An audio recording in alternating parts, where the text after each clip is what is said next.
Unbelievable scenes at the MCG on Saturday, and I can tell you what, we're going to unpack it in a big, big way, but we've got to address one of the biggest issues that's been here at Fox for a long, long time. For 19 years, it's incumbent upon us to try and just cut through all the muck and simplify it. And what we came up with was something called the Premiership window, which has been in great stead, held us in great stead for a long time. But this year, more than any other, we've been under enormous pressure. The walk and talk, we're walk and talk was back, so we're walking and talking again. The window came under pressure like nothing else this year. It was the cornerstone of what we do here at Fox Footy. Jonathan Brown came to me at round 12. He said, "Gazza, we're in all sorts of trouble. The window's not working." All of a sudden, the Brisbane Lions outside the Premiership window. Round 12, just a reminder, top 6 for points scored, top 6 for points against. At this stage, Sydney Swan look home and hosed, some big guns out. Brownie said, "I'm gone." I said, "Brownie, relax, you're above the line. All 19 premiers have been above the line." OK, round 16, let's fast forward. What's happening here? Brownie rings me up. He says, "Listen, we're back in the window."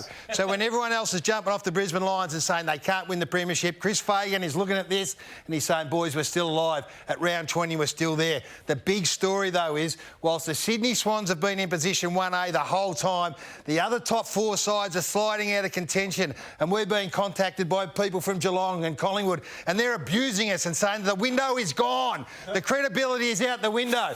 Round 24, this is where we thought we'd lost our marbles. Round 24, we were prepared to say there are only 3 teams that can win the Premiership, and it did not include one of the top 4 sides. We're talking about Geelong. We're talking about Port Adelaide. We're talking about Sydney, have been in the damn window the whole year. They just slid out. And we're talking about the Giants. Adam Kingsley went mental again, like this. But what we're saying here, there is one team and one team only. I've had everyone in footy ring me and say, "You blokes have lost your mind. The window's got cracks. The window's cracked." The double chance teams, Geelong, Sydney, GWS Giants and Port Adelaide, we're saying you cannot win the Premiership because you're not in the window. And lo and behold, what happened? What happened? People, we can tell you, the final started. One by one, Geelong drops out. One by one, Port Adelaide are gone. The Giants are nowhere to be seen. And then last Saturday, we went in there and we told you the Brisbane Lions were the only team in the window. Sydney had dropped out. We said they can't win. We said the Lions are going to win. And guess what, ladies and gentlemen? They've done it again. Yeah. The window lives. There you go, Rowdy. Hey, don't doubt the window. Well, I was going to smash the window. You were. Well, I said, mate, this is out. It's come back and it's double glazed. That's how good it's going, the window. Oh, jeez. So, did you get Watso to write that for you? Like we were a little nervous at times, it has to be said. How long since someone smoked on TV as well? The founder of the window, Hoyne, at various stages said, "Boys, this window's facing its greatest challenge." Unbelievably, top 4 sides, double chance, no chance. We said Brisbane are the only team that can win. What happened on Saturday? Comes to the footy tips, Brisbane. Yes, bang, all over. Well, it would have been no good if Sydney had beaten. We would have been all kicked off the couch. But, Gary, that was Logie award-winning stuff. Take us through your big question. Yeah, I'm going to go. What was the grand final over at half-time? And it was the 16 minutes of power. We put the graphic up before, but I just want to show you the vision, and it really essentially was that second half of the second quarter. Brisbane were very good in the first quarter, just didn't take opportunities. But have a look at here. Like Darcy Ford takes an uncontested mark. What's Brodie Grundy doing?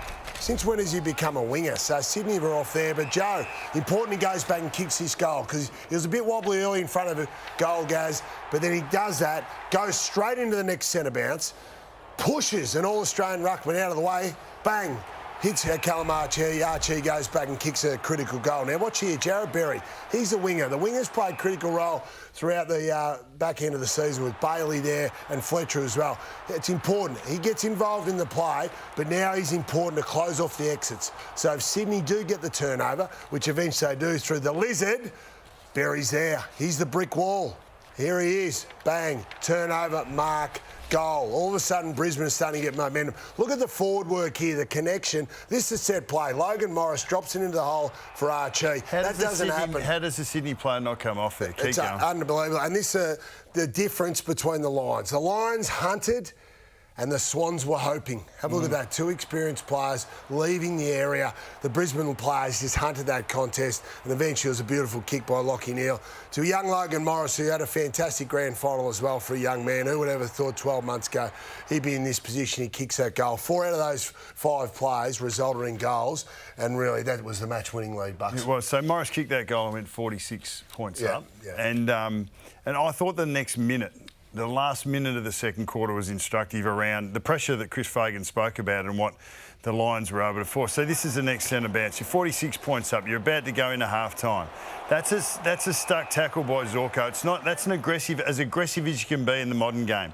Rayner tackles a bloke who's been untackleable at different times. So Warner was stuck there. I think Starcevic here, it looks like the Lions are going to go forward. Warner again, who's been able to get past and around. Now, Starcevic, that is absolutely not going past me. He didn't just smother the ball, he went to the leg. Yeah. And then the last part was Darcy Fort, follow up here. Grundy looks like he's out. Fort follows up, tackle. Siren goes, you go into half-time. There's just absolutely no chance for Sydney to get a score in that last 45 seconds after the Lions went up 46 points up. And I just thought that carried through. Enough of the game that they just took any hope that Sydney had out of the As a supporter, sitting there watching that, I was inspired by that. I thought, I don't think we can get beaten after seeing that last 30 seconds. I love it. I love that last bit of vision as well. My big question was, did Stephen Hocking help Brisbane win the premiership, which is a bit of a stretch? He's the CEO of Geelong, though, Garry. Yeah, I know. I went back and watched it again like we all did. This uncontested mark game that they've developed over time is when the stand rule came in, as a football lover and watcher and all being involved, I thought the change in the way the game played was going to be profound. And for a period of time it was, and then clubs just dealt with it and kept moving on. I think the Brisbane Lions have maximised the stand rule. Have a look at this. 2 years prior to it, they're averaging 79 uncontested marks. It went up and up and up. They've averaged 100 uncontested marks per game for the year. No other side in the history of footy has done this. They were 13th for uncontested marks. The stand rule comes in. They're now the number 1 uncontested mark. And it's impossible to stop this. If you're on the same page, the angles, the space that provided to you at either side, if you're on the same page. I watched Dane Zorko just run patterns. He runs past the bloke with the footy, the forward's trying to go and he does a little hook turn, the chip kicks there. And it is, and this helps them move the ball from one end of the ground to the other. Most ever in a grand final. From 145 uncontested marks. So those talking about chaos being the way this game is won, you lose the sight of the fact that it's 145 uncontested marks. You cannot pressure a side when they've taken an uncontested mark. So Lions, they controlled and played keepings off to keep Sydney out of it. And what they also do too, so they kept the ball moving, so very similar to Hawthorn where Fags was with Alistair Clarkson there, that similar style. But also, when the kick's not, the short's not there, they just prepare to go long, but they make the decision quick. They go long, they back 1 or 2 players down the line, back the boys in to win the contest. I heard you this morning talking about it. They're a very mature team, so they'll win that contest. Righto, turn our attention, I think, back to the other mob. Yeah, no, the flip side of it is, and the big cue is, where does the Bloods culture go from here? Given not just with this result, but we put this together with the 22 result. And I don't think you don't go back to, Longmire going in and only winning 1 of 5 grand final opportunities. You don't go back that far. It's only the last 3 years, and you're talking about this group.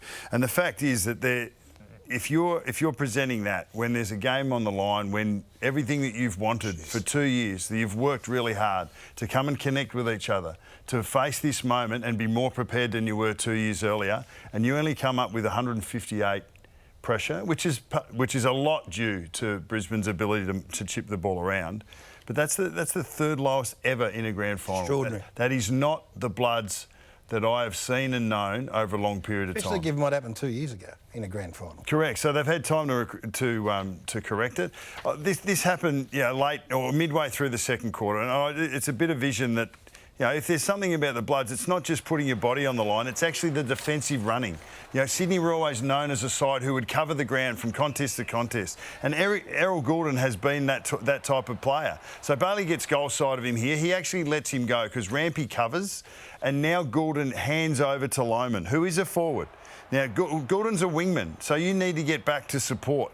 The ball goes over the top to Rampy. Bailey gets him out the back. Lohman is already now 30 metres goal side of Goulden. Lohman has no direct opponent, and Goulden is walking 40 metres behind the play. There's only 8 points the difference at that stage, early in the second quarter. So that is the least bloods bit of vision that I reckon I've ever seen.